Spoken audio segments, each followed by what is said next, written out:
এসময়ত ইয়াত জাহাজ চলিছিলে অহা যোৱা সুবিধা আছিলে শিলঘাট আৰু পানপুৰ ঘাট আৰু অসম ৰাজ্যিক পৰিবহণ নিগমৰ বাছো আহিছিলে।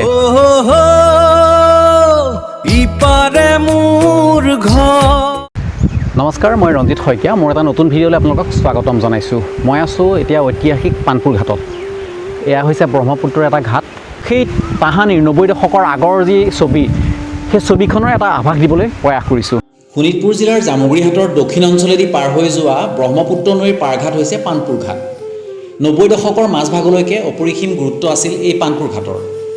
কেৱল এই অঞ্চলেই নহয়, বৰঞ্চ ব্ৰহ্মপুত্ৰৰ উত্তৰ পাৰ আৰু দক্ষিণ পাৰৰ জিলাসমূহৰ লগতো সংযোগ স্থাপন কৰিছিল এই পাৰঘাটে। যাতায়াতৰ ক্ষেত্ৰত এসময়ত গুৰুত্বপূৰ্ণ ভূমিকা গ্ৰহণ কৰি অহা পানপুৰ ঘাট এতিয়া পিছে নীৰৱ, নিস্তব্ধ আৰু নিষ্প্ৰাণ। আপুনি যে দেখিছে সেইয়া গছ, এই গছৰ ঠিক সিপাৰে আছে পাহাৰ, কলিয়াবৰ, জখলাবন্ধা আৰু শিলঘাট। আৰু সেই শিলঘাটৰ পৰা এই পানপুৰ ঘাটৰ মাজত এসময়ত জাহাজ চলিছিলে দিনে দুবাৰকৈ। পুৱা 8 বজাত আৰু 11 বজাত ইয়ালৈ জাহাজ আহিছিলে আৰু অসম ৰাজ্যিক পৰিবহণ নিগমৰ বাছো আহিছিলে। পানপুৰ ঘাটত দুবাৰকৈ জাহাজ চলিছিলে, শিলঘাট আৰু পানপুৰ ঘাট। আৰু কলীয়া ভমৰা দলং হোৱাৰ পৰা আমাৰ এখন একেবাৰে হেৰাই গ'ল। 90 দশকৰ মাজভাগ অৰ্থাৎ 1985 চনত ব্ৰহ্মপুত্ৰৰ ওপৰত দ্বিতীয়খন দলং কলীয়া ভোমোৰা মুকলি হোৱাৰ পিছৰে পৰাই পথ যোগাযোগৰ ক্ষেত্ৰত যুগান্তকাৰী পৰিৱৰ্তনৰ সূচনা হয়। পিছে তেতিয়াৰ পৰাই গুৰুত্বহীন হৈ পৰে এই পানপুৰ ঘাট। এটা সময়ত পানপুৰ ঘাট আৰু নগাঁও জিলাৰ শিলঘাটৰ মাজত ফেৰী আৰু জাহাজ চলাচল কৰিছিল। 1963 চনৰ পৰাই এই পানপুৰ ঘাটেৰে আভ্যন্তৰীণ জল পৰিবহণ বিভাগে ফেৰী চলাচলৰ ব্যৱস্থা কৰাত পানপুৰ আৰু ইয়াৰ দাঁতিকাষৰীয়া অঞ্চলত ব্যৱসায় বাণিজ্যৰ দিশত বহু পৰিমাণে গুৰুত্ব বৃদ্ধি পাইছিল। সেই সময়ত ফেৰীঘাটটোৰ পৰিচালনাৰ দায়িত্বত আছিল পানপুৰ বহুমুখী সমবায় সমিতি। এই জলপথৰেই নদীখনৰ দুয়োপাৰৰ মাজত নিয়মীয়াকৈ যাতায়াত চলিছিল। পানপুৰ ঘাটৰ সেই সময়ত অৰ্থনৈতিক অৱস্থা অলপ বেলেগ ধৰণৰ আছিলে। যেতিয়াই 90 দশকৰ আৰম্ভণিতে কলীয়া ভোমোৰা দলং মুকলি হ'ল, তেতিয়াই ইয়াত জাহাজ চলাচল বন্ধ হৈ গ'ল আৰু এই অঞ্চলৰ যি অৰ্থনৈতিক যি এটা বাতাবৰণ আছিলে, সেয়া সলনি হৈ গ'ল।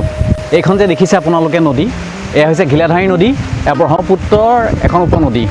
এই নদীখন গৈ পেলাই ব্ৰহ্মপুত্ৰ নৈত পৰিছেগৈ কিছুদূৰ আগত। য'ত ভৰলী আৰু ব্ৰহ্মপুত্ৰৰ সংগমস্থল আছে, তাতেই এই ঘিলাধাৰী নদীও গৈ পৰিছেগৈ। আৰু এই যে যি ঘাট দেখিছে আপোনালোকে, বিশ্বনাথ ঘাট, গমিৰি ঘাট, পানপুৰ ঘাট, তেজপুৰৰ গণেশ ঘাট, ঠিক তেনেধৰণৰে পানপুৰ ঘাট এটা সময়ত এক ঐতিহাসিক ঘাট আছিলে। এই উত্তৰ পাৰৰ মানুহ দক্ষিণ পাৰলৈ আৰু দক্ষিণ পাৰৰ মানুহ উত্তৰ পাৰলৈ যি যাতায়াতৰ এটা সুব্যৱস্থা আছিলে। আৰু সেই কলীয়া ভোমোৰা দলং মুকলি হোৱাৰ ঠিক লগে লগেই এই জাহাজ চলাচল বন্ধ হৈ গ'ল।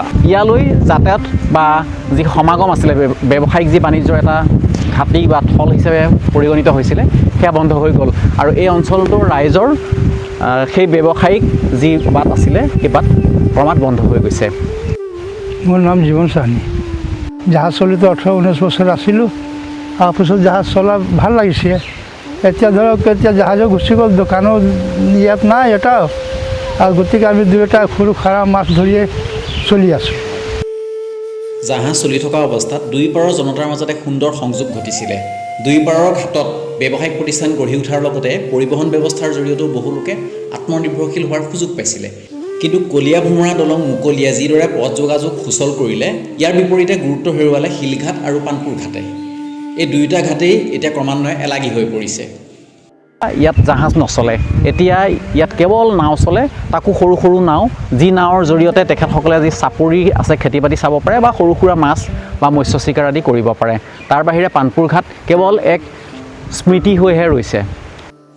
পৰ্যটনৰ সম্ভাৱনা থকা এই ঐতিহাসিক ঘাটৰ সৌন্দৰ্যই আজিও সকলোকে হাত বাউলি দি মাতে।